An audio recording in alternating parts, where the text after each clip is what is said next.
MDH biryani મસાલા, પારંપરિક બિરયાનીનો અસલી સ્વાદ। સુરતમાં 37 કરોડથી વધુનું બોગસ બિલિંગ કૌભાંડનો પર્દાફાશ થયો છે। ડીજીજીઆઈએ કરેલી કાર્યવાહીમાં 3ની ધરપકડ કરવામાં આવી છે।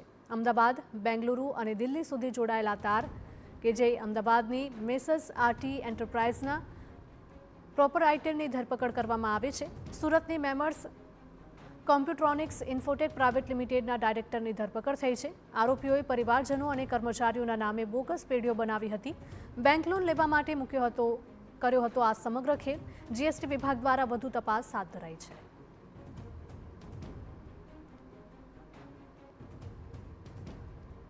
તો સુરતથી આ સમાચાર કે જ્યાં 37 કરોડથી વધુનું બોગસ બિલિંગ કૌભાંડનો પર્દાફાશ કરવામાં આવ્યો છે। ડીજીજીઆઈએ કરેલી કાર્યવાહી કે જેમાં 3 લોકોની ધરપકડ કરવામાં આવે છે, તેમની પૂછપરછ કરવામાં આવશે। અમદાવાદ, બેંગલુરુ અને દિલ્હી સુધી જોડાયેલા હતા આ તાર। અમદાવાદની મેસર્સ આરટી એન્ટરપ્રાઇઝના પ્રોપરાઇટરની પણ ધરપકડ કરવામાં આવી છે। તો સુરતની મેસર્સ કોમ્પ્યુટ્રોનિક્સ ઇન્ફોટેક પ્રાઇવેટ લિમિટેડના ડાયરેક્ટરની પણ ધરપકડ થઈ છે। આરોપીઓએ પરિવારજનો અને કર્મચારીઓના નામે બોગસ પેઢીઓ બનાવી હોવાનું તપાસમાં સામે આવી રહ્યું છે। બેંકની લોન લેવા માટે આ ખેલ કરવામાં આવ્યો હતો। જીએસટી વિભાગ દ્વારા વધુ તપાસ હાથ ધરાઈ। સંવાદદાતા બળદેવ જોડાયા છે ફોન લાઈન પર વધુ અપડેટ સાથે। બળદેવ, શું માહિતી?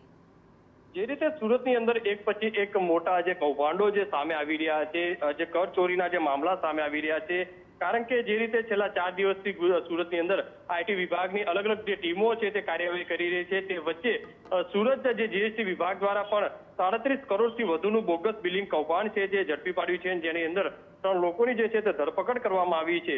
ડીજીઆઈ અને 37 કરોડનું બિલિંગ કૌભાંડ જે ઝડપ્યું છે, અમદાવાદ અને બેંગ્લોર અને દિલ્હી સુધીના જે તાર છે તે સુરતની અંદરથી જે જોડાયા છે, કારણ કે લોકો છે જે જીએસટી ચોરી કરવા માટે અલગ અલગ જે ફાર્મ બનાવતા હોય છે, બોગસ લોકોના નામે જે રીતે ટ્રાન્ઝેક્શન કરતા હોય છે અને બેંકની અંદરથી લોન લેવા માટેના જે પ્રયત્નો કરતા હોય છે અને તેના કારણે કરોડો રૂપિયાનો જે ચૂનો છે તે સરકારને જે લગાવવામાં આવતો હોય છે। ત્યારે જીએસટી વિભાગ દ્વારા અલગ અલગ વિસ્તારની અંદર સુરતની અંદર જે તપાસ કરવામાં આવી હતી અને માહિતીના આધારે જે રીતે તપાસ કરતાની સાથે જ આરોપી પરિવારજનો, કર્મચારીઓના નામે બોગસ પેઢીઓ ઊભી કરી હતી અને ત્યારબાદ જે હેરાફેરી છે તે જે ટ્રાન્ઝેક્શનો છે તે બતાવવામાં આવ્યા હતા।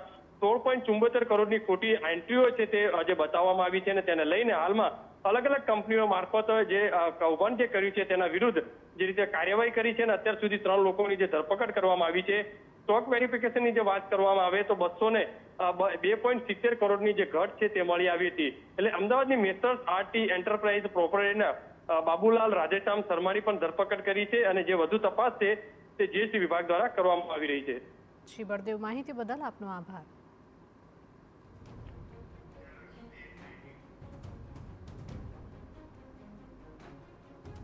MDH કિચન કિંગ મસાલા રસોડામાં હોય તો આપણે કંઈ પણ બનાવી શકીએ છીએ। રીંગણાનો ઓળો, બટેટા ફુલાવર, ભીંડી મસાલા અને બીજું ઘણું બધું।